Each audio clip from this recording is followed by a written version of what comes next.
Retro Future. Hello folks, it's me, Bansert of Radio Retro Future, and today I want to talk about something that is asked of me a lot. On our Discord I do writing workshops, so if you're interested in joining a kind of a writing club, come join our Discord, link is down in the description.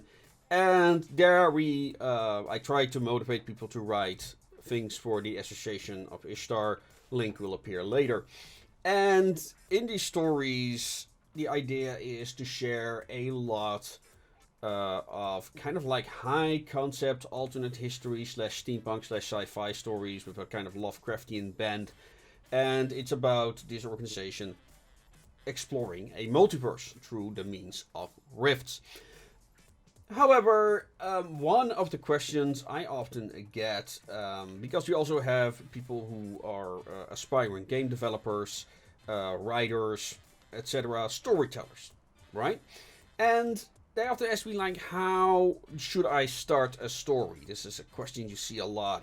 Another thing is people say, oh, I have no inspiration, I don't know how to write a story, I just don't get any ideas. And also I get a lot of questions about, I have this world I have for my video game. What do you think of all these ideas? Here's the thing, okay.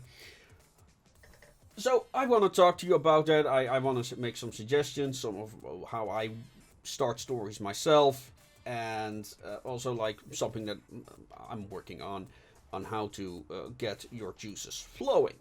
Now, one thing I want to emphasize here is that there is a difference between world building, that magical word, and building a world. These are two completely different things. And a lot of mistakes I see people make is you notice the difference between a seasoned writer and people who are really into writing and people who say they want to write. And the people who say they want to write or create a world is that they start talking about, all the elements of their world. Oh, my world has like magic users and has magic systems and like systems this, worlds this, ideas that. And seasoned writers really talk about, their characters and their motivations and how do you, portray something. Very different approaches, and one of the reasons for that is that writers don't really care about the world at the moment they start writing their stories. Because if you want to write a story, write a story. If you want to make a game, your players come first. Think about what your players are gonna experience. What experience do you want to give your readers? What experience do you want to give your players? This is something that should be front and center. And one of the ugly truths is that when you're writing, you are making a product. Your story is a product. And you could say, well, it's also art. Yeah, sure, but art's also products, really. And writing is a ongoing process. You're not just making one story. No, when you are working on one story, you are already building up ideas for your next story. If you have new ideas, it might be that maybe they fit in your current story. That would be great, integrate them, but more likely they're gonna fit better in a new story you're gonna write in the future.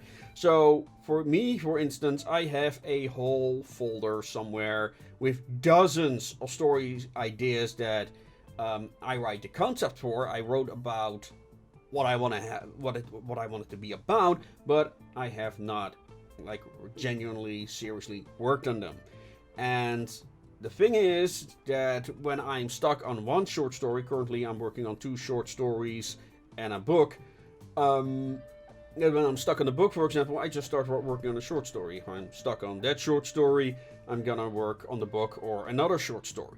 So I am always working, I'm always producing. And one thing you gotta learn is how to work efficiently and not get stuck. How do I even start with a story then? Well, let's go. An example I have here. This is based on a method by Tail Foundry on YouTube. A very interesting YouTube channel with nice kind of steampunkish animations for those who are interested in that type of thing. And I had an idea for this story, which is about... So this is in the context of the Association of Ishtar. And the whole idea of the Association of Ishtar, you're gonna imagine, is kind of like a test garden for larger ideas. Kind of like a how to write a simple concept and work that out into a way that's appealing to readers.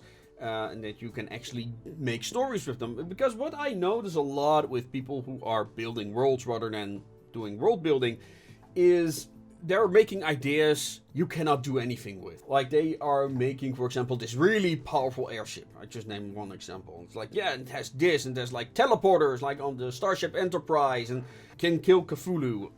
When you're writing a story, you want there to be tension. And that means that, let's say, if your character ends up in a tight spot, you want that character to have to struggle to get out. You don't want like, oh, my character's in tight spot, well, my airship can just teleport him out of there. It's like, okay, well, that's not very exciting. And when you make something powerful, it's like, oh my god, Cthulhu is coming. Oh, well, it's a good thing we have like a Cthulhu killing airship.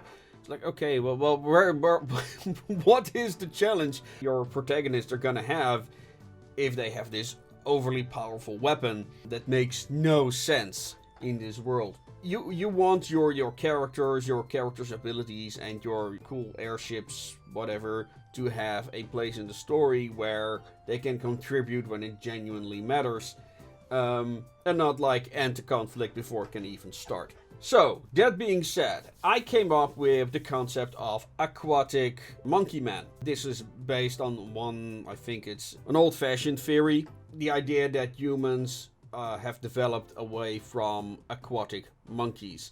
And I think this was based upon one thing that some people develop, like fins between their fingers.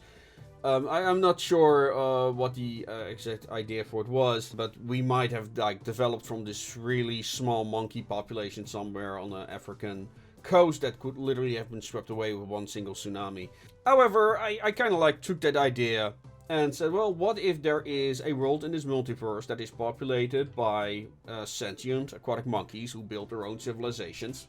These two of them are gonna travel through the multiverse and end up on the world of the Association of Ishtar.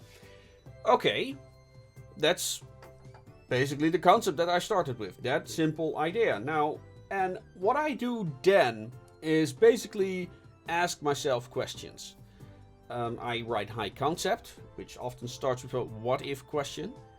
I have made several videos on high concept, so I'm not going to explain it here. But essentially, I ask myself what if questions. Okay, what if we have these monkey people? Okay, what would their world generally speaking look like? Like they're coming over here, we're not going to visit their world. Not in this story anyway. That's also what I mean. Save ideas for other stories so you can like really focus on these two particular characters. This is going to be a character study. So that's important.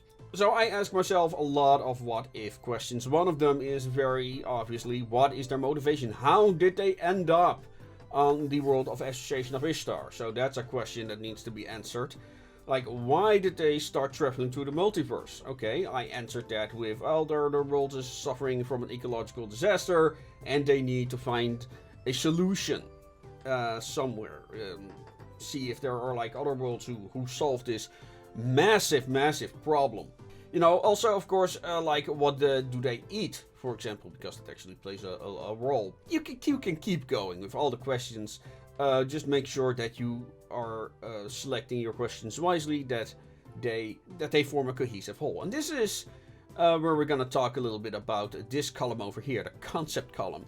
This is basically the underlying ideas, your themes, as it were. And a theme here in this context is a reoccurring topic of discussion or a reoccurring theme in events, the way how things are happening, the way things are being discussed, and they kind of like create your framework. So your story topics don't go and but stay in a neat box. This is a short story. This is not like a book. When you write a book, your concept column is gonna turn out way longer. It's worth keeping track of. I noticed when I was writing the book, I kind of made an inquiry. Okay, what type of themes is my book reaching upon, and then I can also select well, instead of my characters starting talking about this topic, I'm gonna scrap that because it is not something that reoccurs throughout the story, and I'm gonna make it about this topic. So it really helps you focus your story and makes points you want to make more poignant. I truly am somebody of the school of less is more. In the content column, however, well, this is what the readers are actually gonna read. The concept column is the underlying stuff. This is the meta stuff. This is the stuff that people can pick up on between the lines. Alright? The aquatic monkey stuff, like the content, the characters, the events, how we get to learn the characters, the events that clarify all these concepts. That is something that you put in the content column. Now, yeah, it's a way to make an inventory of things I want to be in a story, and it also helps me explain it to you. It's very good to hand over to other people, say, well, I had this story idea over here. Here you go. This is an overview of the themes, and there we've got the content with all the characters. What else could we add here? For example, well, an associate. What was it? 321. It's a lore thing. Discovers them. Yeah, the duo saved. Now that's also, by the way, already mentioned over here. So what is their motivation? They are exploring the multiverse in search of solutions for an ecological disaster. You don't have to be specific about that yet. That is something you can better work out when writing the story itself. Again, when you're actually world building. This is kind of I'm gonna add this little as a trivia thing. And what I mean with that is that it is because of how the Association of Ishtar is structured. It's supposed to be an expanded universe, so you can hint at things that are something you want to explore at a later date.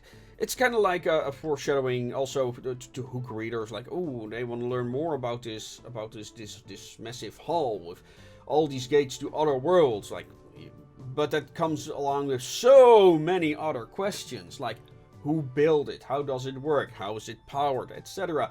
That is not something we're gonna talk about in this. Alright, I decided to cut the video short here. The rest of the video really continued on other things in the story, but I thought it was not as interesting as, how the method on how to get started to begin with. Maybe it's a fun idea to do kind of a live stream and then go through all the points on how to fill up the content section for another story that I really want to get into. Please let me know what you think of that idea. Well, again, I'm doing a writing club on our Discord, so if you're interested in joining, please do so. If you're interested in the Association of Ishtar, go check out the Wikipedia page that's in the video link down below.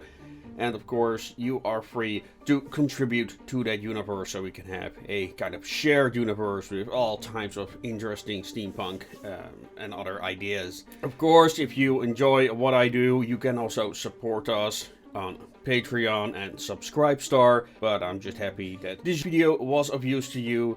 And let me know your thoughts. How do you get started with stories? Or let me know if this has helped you in particular. And with that being said, I am just gonna bid you adieu, and as always, make things your way.